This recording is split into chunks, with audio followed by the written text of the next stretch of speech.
Hey, what's going on? This is a video response to alleric357. Is it alleric or alleric357? I think I've heard it both ways. I think it's alleric357. However you say his username. He wanted to see our big guns versus 23 Mission Cowboys small guns. I'm doing this handheld because it's just a lot to cover. I had to be kind of choosy, because most of mine are full size, but he wanted the larger one. So, but anyway, let's get started. Got the SIG 226. See some of them kind of residual oil on. I keep mine pretty old, all mine. It's a 9mm. It's an older West German. You can see there, West Germany. But yeah, it's the classic SIG 226. Really like that. It's got a really great single action trigger. This is my SIG P220. This one's also West Germany too, isn't it? Yeah, this was actually made around 95, 96, but the slides still mark that for some reason. The other one's actually not but a few years. It's like a 94, 93 model, that 226. This is a 45 ACP.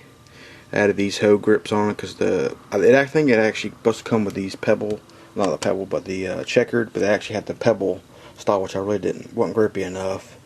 So I may try to look for some of the original checkered style for this. But these hoes work pretty good. You can see it's two-toned, it was refinished by CCR and has just the older style post sight versus the 3-dot, which these are night sights. But yeah, those are the two SIGs right there. Let's go with the Springfield XD. This is the 9mm tactical.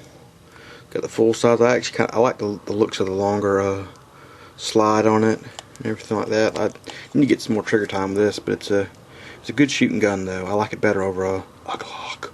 Ooh, I said it. Yes, I did. But the Springfield XD9. Alright. Another big one. This is the Beretta 92FS Inox stainless model here. See there? But yeah, it's a classic. I mean, if you grew up watching 80s movies, and plus they're still used in movies today because of the way the design is, it works good with the blank conversion. That's why you still see them so much. They have a little better reliability because they don't have like a tilting barrel like these SIGs or any other stuff has. But that's the Beretta 92. Alright, I'll just go ahead and go down the line here. Another big. This is my Smith & Wesson. Get it in there. 4505. Most of the time you see the 4506, which is the stainless model. They only made this for 1 year.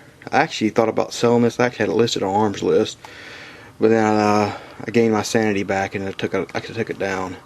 I have another pair of grips along the way. These are the flat back strap. I got a curve along the way, so I'm gonna see how they feel. It kind of feels like a 2x4 almost, even though it's kind of similar to a 1911, but it's just not quite.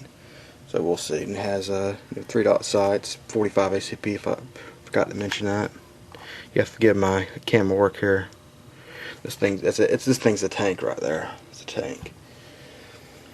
Alright, well, I'll do the 1911s last.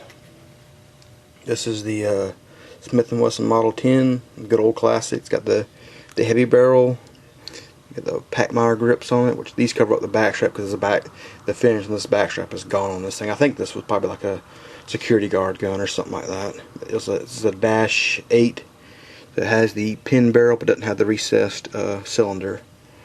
But yeah, I have a Model 64 also, but I just didn't want to crowd up the table. Alright, this is the Smith & Wesson 586. This is a no dash with a nickel finish. You can see my smudge marks all over it. That's the way it is with this damn nickel. But yeah, very, very beautiful gun. Damn, my smudge marks make it look ugly. Sorry about that, but it had wood grips on it, but I put these Packmeyers on to make it a little bit better shoot. But I generally shoot 57 Magnum with this, because I have a lot of 357 mags. I used to have a Desert Eagle, so I have a lot of that in stock, and it just needs something a little bit easier to shoot with it. So you got the ugly Packmeyers, but they're functional. Alright, 1911s. The only one I didn't put out was my Smith & Wesson Stinger. Les Bear Stinger. Alright, this is the Colt Series 80 enhanced. You know, it has I went over some of this. It's got the flat top slide, angled serrations, really nice blue finish. I added this beaver tail on it, which looks a lot better than that duck bill. And it's a 38 Super, which is one of my favorites. Yeah, come on. Super 38 Auto. But I get some more range time with that. This is the Colt Custom. You see my reflection there. This is also in, focus in there, Super 38. This is a lot of people's favorites that are sold to my channel. I think My Hollow Point really likes. I think Gun Glutton was another one that really liked it too. Everybody likes it. I just got this. It was one of those things, stopped in my gun shop and he had it there. I got it for a hell of a price. It was like listed for $800. Let it go for $750. I did a trade on it and all that. So most of the time you see them for about $1,200, $1,300. Of course, I did get it used, so that's the way it goes. Alright, it's my Springfield 38 Super. See, I'm a 38 Super fan. This one's been all tricked out with the beaver tail, extended safety, magwell. I had a pair of VZ grips on it, but the way this thing's so plain, it just looks better with the all black grips. So I got my black grips that came with that Springfield mil spec right there. This has a trigger job. The front strap's been checkered. I have a video on this doing an overview of it, so that's all you really need to know about it. You can watch the video. Alright, we got my stainless Springfield mil spec. I'm starting to lose my voice when my throat's getting dry as hell just by talking like this. And let me show you something here.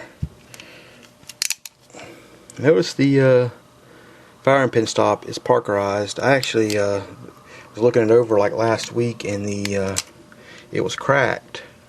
See, it's unloaded. I'm trying to do a unloaded thing one-handed. But yeah, it's just the basic mil spec style. It does have 3-dot sights versus the GI style. I do plan on maybe upgrading the hammer sear and all that with a cylinder and slide that actually make a spur hammer. So I may end up doing that. I have a review on this if you want to learn more about it. Alright, last up. This is the Les Bear Ultimate Tactical Carry. It's the 5-inch model, full size and all that. Very, very well built gun. Very well built. I gotta get a few more rounds through this, and I'll have it just at about over 500. And then I'm gonna do a review on it. So you can see some more of that. You can look up online and get all the features. Oh damn, sitting there hitting my other gun. But yeah, it's all duded up too. All kinds of good stuff. Very, very fine shooting gun. I really like Alleric's collection. He has a lot of old cowboy guns. I want to get in some of them single action. I particularly want to get a Ruger Blackhawk in 357 with a 9mm cylinder. It's probably next on my list for handguns to buy. If I just bought a bunch of AR stuff, but for my next AR build. But that's mine right there. The only ones I didn't show was my Browning High Piles. They're a little bit smaller, and the Jericho 941, the Baby Eagle, if you like calling it by that. But that's all mine. I just had to do a quick video. I just wanted to get a video response. It ain't like it's a contest or anything like that, but just want to show mine. Alright, see you later. Thanks.